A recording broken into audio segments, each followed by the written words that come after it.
Sir, जिस तरीके की अभी खबर सामने आ रही है, गाज़ियाबाद के लोनी विधायक हैं, बीजेपी ही के विधायक हैं वो, तो वो आरोप लगा रहे हैं पुलिस पर कि जो सेक्रेटरी चीफ हैं या जो कमिश्नर हैं, वो उनको मरवा भी सकते हैं, जो वहाँ पर घटना हुई पूरी। आपको क्या लगता है, जो अधिकारियों पे आरोप लगा रहे हैं, वो सही है? देखिए, कलश यात्रा उन्होंने निकाली, लेकिन कलश यात्रा की परमिशन सबसे बड़ा मुद्दा है। आप कोई भी धार्मिक आयोजन कर रहे हैं तो वो धार्मिक आयोजन के लिए आपको प्रशासन से परमिशन लेनी पड़ती है। इवन दैट आप अगर कोई धरना प्रदर्शन भी कर रहे हैं तो उसके लिए भी आपको प्रशासन से परमिशन लेनी पड़ती है। तो सबसे पहले मुद्दा ये है कि उनको परमिशन मिली थी कि नहीं कलश यात्रा के लिए। अगर वो एक धार्मिक भावनाओं का इस्तेमाल करके यात्रा निकाल रहे हैं तो वो तो गलत है।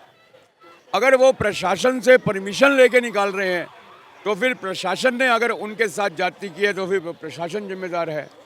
जहाँ तक मुझे खबर के बारे में ज्ञान है, मुझे ये पता है उन्होंने पुलिस के साथ धक्का मुक्की भी की है। उस दरमियान उनके धक्का मुक्की में जोर आजमाइश भी हुई है। अब वो ये जो आरोप लगा रहे हैं कि मेरी जान को खतरा है, तो इसमें फिर मुझे राजनीति की बू आ रही है।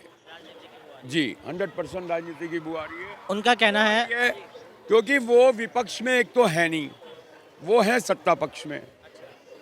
अगर विपक्ष में होता तो उनकी जान को अगर खतरा होता तो बात समझ में आती थी कि भाई विपक्ष में है, सत्ता पक्ष का अपना जोर चल रहा होगा। लेकिन वो खुद ही सत्ता पक्ष में है और मेरे ख्याल से कोई ये बहुत बड़ा मुद्दा नहीं है।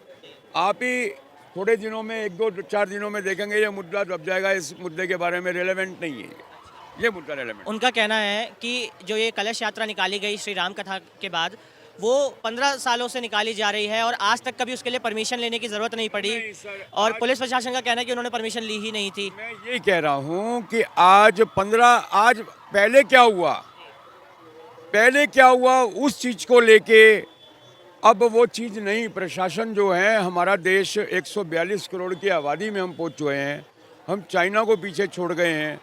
मैं पहले के उदाहरण देने जाऊं तो 1975 में तो मीडिया ही बात ही नहीं कर पाता था। 1975 में तो मीडिया पे ही बैन लग गया था, इमरजेंसी लगी थी, इंदिरा ने बैन लगाया था। तो पुरानी बातों को रख के अगर वो ये समझें कि हम यात्रा निकाल सकते हैं तो मैं उस चीज़ से सहमत नहीं हूँ। उन्हें बाकायदा प्रशासन से परमिशन लेनी चाहिए थी। परमिशन लेके वो अगर परमिशन लेते तो उनको सिक्योरिटी भी मिलती। सिक्योरिटी मिलती? हाँ, क्योंकि अगर प्रशासन ने अगर परमिशन दे दी है तो प्रशासन की फिर जवाबदारी भी बन जाती है कि ऐसी कोई भी यात्रा निकले या कोई भी ऐसा जुलूस निकले या कोई भी ऐसा एजिटेशन हो, विरोध हो, कुछ भी हो, अगर प्रशासन उसको अगर परमिशन देता है तो फिर प्रशासन की जवाबदारी बन जाती है कि इसमें कोई भी गलत हरकत नहीं होनी चाहिए। क्योंकि फिर सवाल सबसे पहले प्रशासन से ही उठेगा। अगर कोई भी गलत गड़बड़ हो गई, कोई हरकत हो गई, तो सब बोलेंगे आपने परमिशन कैसे दी।